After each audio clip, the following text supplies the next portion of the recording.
Salut tout le monde, c'est Jean-Mi, nous sommes mercredi, vous le savez, votre rendez-vous hebdomadaire, il est un peu plus que 9h, rediffusion le dimanche matin après le gong de 10h, l'interview de Jean-Mi. Aujourd'hui, on va être zen, on va parler d'home staging, de feng shui, puisqu'en face de moi, j'ai Susana Dos Santos. Susana, bonjour. Bonjour. Comment ça va ce matin? Bon, très très bien.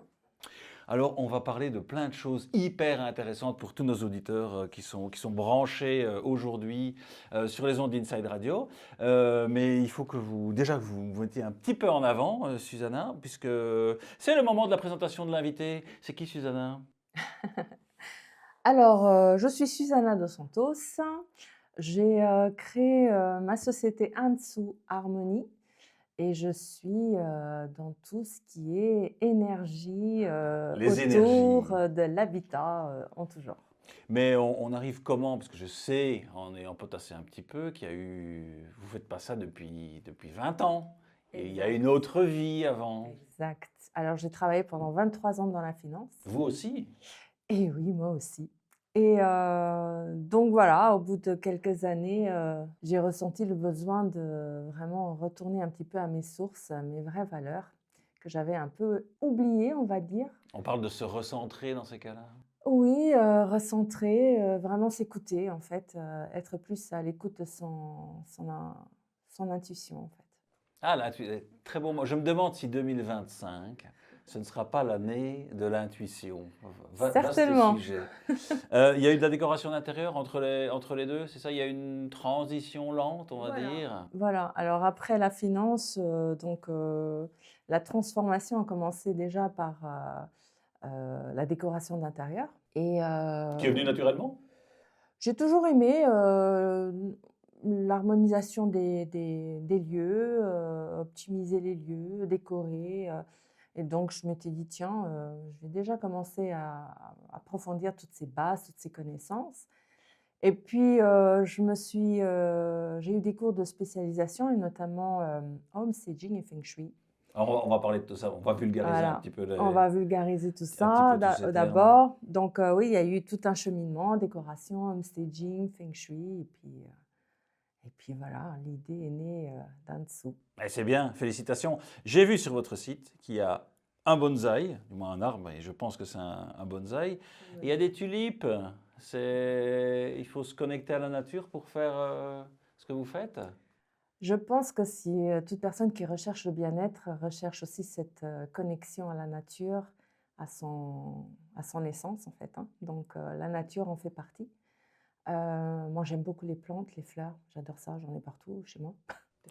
J'avais cité, voilà, dans une interview passée, je ne sais plus avec qui, mais c'était avec les frères Callan, on parlait cinéma. Et j'avais cité une phrase que j'avais entendue dans le film de Jacob van Dormael qui s'appelle Le 8e jour, avec Pascal Duquesne et Daniel Auteuil. Quand on touche un arbre, on devient un arbre.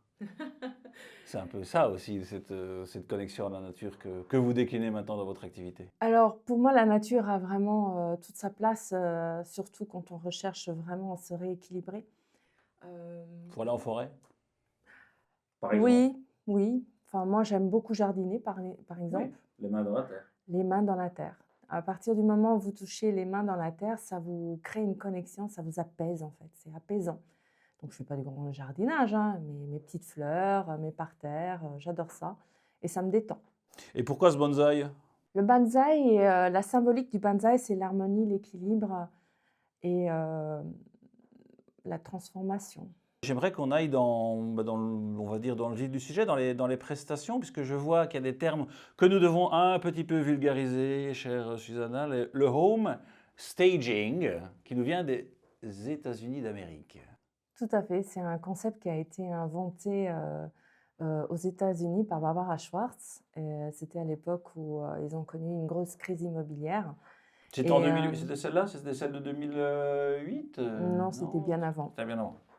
Et en fait, son mari était agent immobilier. Elle était sur les planches de Broadway, donc elle faisait toute la décoration. Elle faisait la Java? Non, voilà. Ouais, je l'ai faite, voilà. Voilà, donc elle mettait en scène en fait les podiums, etc. Et elle a eu Ok. cette idée de mettre en scène les maisons. Donc Pour, reconversion aussi pour elle à son époque, quoi. oui, Et aussi, évolution. évolution, et puis ça a tellement bien marché que c'est, en fait, aux États-Unis et tous les pays anglophones, ne pas faire de homestaging quand on vend, c'est pratiquement invendable. Ok, donc vous avez importé, c'est un peu ce qu'on entend, il y a une idée aux États-Unis, prenons Halloween. Voilà, quelques décennies, c'est aux États-Unis, maintenant c'est ici. Voilà. Et voilà le homestaging qui arrive dans la grande région. Tout à fait, dans la grande région. Ça se pratique beaucoup dans les grandes villes en France, parce que j'habite en France. Mais voilà, je pense qu'ici, c'est vraiment une grande première en tant que telle, en tant que homestager pur. Beaucoup de décoratrices d'intérieur offrent le homestaging en plus, mais la société en tant que telle de homestaging, Mais donc concrètement, c'est quoi ce homestaging? C'est... en fait, on optimise les espaces Oui. vraiment pour aider les gens à les vendre ou à les louer plus rapidement, en fait. Donc ça Oh, c'est passe, organisé. c'est totalement organisé. On va on va optimiser les espaces désencombrés déjà pour commencer. Si c'est vide, on va meubler pour donner une impression d'y vivre, de donner vraiment aider les gens à se projeter dedans quand ils viennent visiter, en fait. Alors quand moi, me parle de meubles et de bien vivre, et je ne sais pas pourquoi mon cerveau fait automatiquement une connexion avec la Scandinavie. Pas avec les États-Unis, Tout à fait. ni avec le Japon ou l'Asie en tout cas. Ouais. Et les Scandinaves sont toujours, enfin je sais pas, sont toujours là où ils sont. Mais en tout cas, dans mon esprit, zen, beaux meubles, scandinaves. Alors, on est quand même en homestaging, on ne va pas faire de la vraie décoration, hein. C'est vraiment une technique bien spécifique, minimaliste, d'où peut-être la Scandinavie. Peut-être, oui, oui. On Des va lignes pures. Des lignes pures. On va vraiment mettre l'accent sur des couleurs douces, des meubles qui plaisent, qui sont soyeux, etc. Donc, ça rentre un petit peu aussi dans le feng shui. Souvent, l'aménagement, je vais le faire en fonction du feng shui, du placement. C'est important. Oui. Et on va évoquer donc, le voilà. feng shui après Voilà. et la géobiologie. Tout à fait. Donc, et le homestaging passe aussi par des petites réparations, des peintures, de la lumière. C'est important, la lumière dans un habitat. Alors, est-ce qu'il y a il y a une technique, je pense, qui nous vient des US, on l'a dit, le homestaging, mais après, il y a une part d'intuition aussi dans le... Parce que vous êtes quelque part, c'est de la thérapie douce aussi ce que vous faites. C'est un peu ça, oui. Oui, il Je y a beaucoup m'avance pas trop en disant ça. Non, il y a beaucoup d'intuition, c'est sûr. Quand je vais sur un lieu, je m'imprègne déjà du lieu. C'est important pour moi de voir un petit peu et de comprendre aussi comment les gens ont vécu dans ce lieu. Ça m'aide aussi à développer oui, une certaine intuition par rapport au lieu. Ça m'aide à me connecter vraiment au lieu et de choisir les bons éléments pour le mettre en valeur. Est-ce que vous pensez que quand on accroche une peinture, quand on achète une peinture, on va dire, une œuvre d'art, est-ce qu'il faut qu'on fasse attention à ce qu'on achète? Est-ce qu'il faut qu'on sente que cette œuvre d'art aura un impact positif dans une maison? Je pense qu'il n'y a pas de... C'est comme les maisons, il n'y a pas de mauvaise maison. C'est pareil pour les objets. À partir du moment où ils vous font plaisir, Oui. Vous prenez la bonne intuition, on revient à ça. c'est un peu ça. Ouais. Quand vous achetez et il vous fait plaisir, c'est qu'il y a quelque chose, une connexion qui se passe avec cet objet en question, une peinture. Il y a toujours quelque chose qui vous attire, peu importe ce que c'est, mais ça vous attire. Donc on appelle ça l'intuition.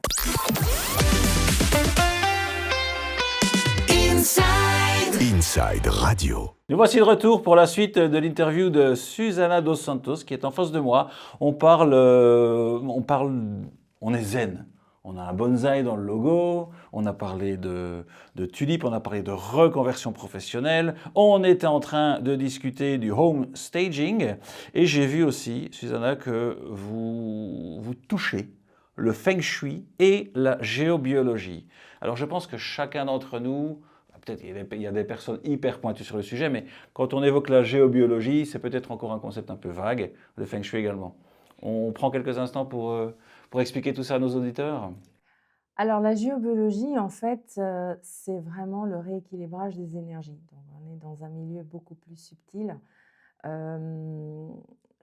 chacun d'entre nous a déjà eu l'expérience de rentrer quelque part et pas se sentir spécialement bien dans un lieu. Oui, je Et, confirme.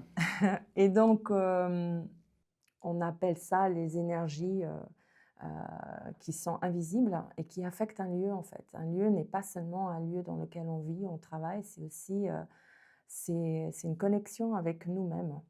Et c'est une part de nous-mêmes en fait. C'est pour ça qu'on le ressent. Quand on rentre quelque part, il fait très sombre, il fait très froid, on ne va pas se sentir spécialement à l'aise. Oui, le lieu peut être aussi chargé historiquement Tout à fait. d'ondes négatives. Pour moi, un lieu, ça peut nourrir comme aussi fatiguer les gens. Donc, d'où l'importance de travailler tous ces phénomènes qui peuvent être naturels. Hein, on parle aussi de cours d'eau souterrains, de failles, De vibrations. de cheminées cosmotelluriques. Donc, voilà, des réseaux comme le Hartmann, le Curie. Donc, ça, c'est des concepts qui ont été développés aussi par des scientifiques. Donc, tout ça a une influence sur l'humain quand on est posé dessus, en fait. Alors vous avez dit que c'est des concepts qui ont été développés par des scientifiques. Or, ici, pour moi, on n'est pas dans la sphère de la médecine traditionnelle et donc liée à la science, mais on est dans la sphère des médecines douces. Oui, c'est un peu ça, c'est à la recherche. Vous savez, les gens, quand ils ont testé les médecines traditionnelles, toutes les sciences d'aujourd'hui, et qui n'aboutissent toujours pas à leur bien-être, qui est plus un bien-être intérieur, hein, ils cherchent autre chose. Donc, ils cherchent à aller voir plus loin, à comprendre ce qui se passe, pourquoi ils n'arrivent pas à trouver cette harmonie intérieure, alors qu'ils font tout pour l'avoir. Et souvent, la réponse se trouve à l'intérieur de nous-mêmes. Et c'est là où la géobiologie, en travaillant sur les mémoires des lieux, en travaillant sur certaines, on va dire, certaines vibrations énergétiques qui sont vraiment très fortes et qui les impactent, qu'on arrive vraiment à leur montrer que bah, le problème, ce n'est pas forcément eux. La part des médecines douces en 2025, elle est quoi? Elle est en croissance ou il y a des tendances générales et peut-être par continent, je n'en sais rien parce qu'ici on n'est pas en train de parler que de notre petite grande région, on va le dire comme ça. On va dire que dans les pays occidentaux, je pense que cette pratique devient de plus en plus À la mode. à la mode. Si on peut parler de mode, oui, Oui. effectivement. Mais c'est quelque chose, les gens, ils recherchent cette reconnaissance, équilibre entre vie privée, vie professionnelle. Ils vont faire du yoga, de la méditation, il y a la permaculture, et le feng shui en fait partie en fait. Donc c'est vraiment un art de vivre, c'est vraiment clairement ça. Vous faites votre diagnostic, pardon, vous êtes chez les gens, et puis derrière, comment ça se. Quand on va, si on prend la médecine traditionnelle, on va chez le médecin, puis après, on a une prescription. Quand on va chez Susanna et quand on va toucher ces médecines dites non traditionnelles, la prescription se matérialise comment?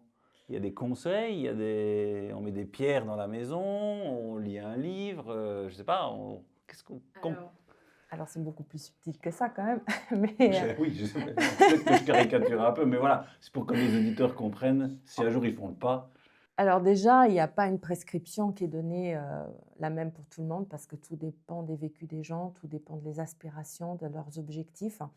Donc moi, j'écoute. La première des qualités, c'est de bien écouter les gens, ce qu'ils vivent et ce qui vraiment est très dur pour eux, à vivre en ce moment. Je regarde un petit peu les lieux et effectivement, je commence à analyser les lieux déjà par la géobiologie. Donc, je me sers de mon petit pendule qui va m'aider un petit peu. Il y a le pendule, ça c'est un outil, oui. C'est mon outil, oui. Et c'est mon outil principal et qui me guide à aller vers les bons endroits pour trouver ce qui ne va pas. Et puis, il y a la part plus humaine et c'est là où c'est un peu cette prescription que je vais donner, un peu plus personnelle, en fonction de leur vécu, en fonction de ce qui leur pèse en fait dans cette maison ou sur un lieu de travail, c'est pareil. Et donc on cherche des solutions et donc on travaille beaucoup plus à ce moment-là avec l'humain tout en améliorant l'habitat pour venir le soutenir. Vous avez créé votre société il y a 2 ans, c'est ça? C'est tout nouveau, c'est tout frais, c'est tout chaud? La société en tant que telle, elle a été créée en juin l'année passée, mais j'étais en indépendant, oui, je suis en indépendant depuis 2023. Ouais, ok, donc C'est récent. c'est un tout nouveau bébé. Parce que une des dernières questions, c'est si c'était à refaire. Alors je pense qu'il y a déjà eu des bons moments depuis cette jeune époque de la reconversion, et où on peut toucher sur la reconversion aussi, mais si c'était à refaire tout ce cheminement que vous avez fait, vous auriez fait pareil là maintenant avec ce petit peu de recul? Oui, j'aurais tout refait pareil parce que je pense que s'il n'y avait pas eu la finance, si j'avais pas connu, la finance a permis, en tout cas de de de réaliser à quel point j'étais résiliente et Très bon concept, la résilience. exact et la part de créativité que je soupçonnais pas, en fait. Donc si c'était à refaire, oui, bien sûr. Soyons créatifs et changeons de vie pour ceux qui le sentent. Et j'ai toujours des citations et ou des belgicismes. Honnêtement, sur le sujet ici, le belgicisme, je ne l'ai pas trouvé. Mais j'ai trouvé une citation. J'en ai une qui est venue quand on parlait avec Susanna pour préparer cette interview, qui je pense résonnera à l'oreille de certains. Elle est en anglais, puis après je vous donne ce que j'avais préparé. Everything happens for a reason. Donc chaque chose arrive pour une raison bien donnée et peut-être bien déterminée. Sinon, celle que j'avais, elle vient du Dalai Lama. La sensation d'être heureux ou malheureux dépend rarement de notre état dans l'absolu, mais de notre perception de la situation, de notre capacité à nous satisfaire de ce que nous savons, de ce que nous avons, pardon, et de ce que nous savons aussi peut-être. Voilà, il y a plein de citations et très très intéressantes du Dalai Lama. N'hésitez pas à les piocher là-dedans. Suzanne, il y a encore un petit devoir que vous devez faire avant de partir. On redit le nom de votre société peut-être avant. Ça s'appelle Anzu, A-N-Z-U. Ça veut dire quoi d'ailleurs? Ansu, en fait, elle est née juste, c'est un acronyme de mon prénom. C'est comme ça ça m'est venu. Susanna Anasu, mais je voulais 2 syllabes, donc j'ai éliminé une voyelle.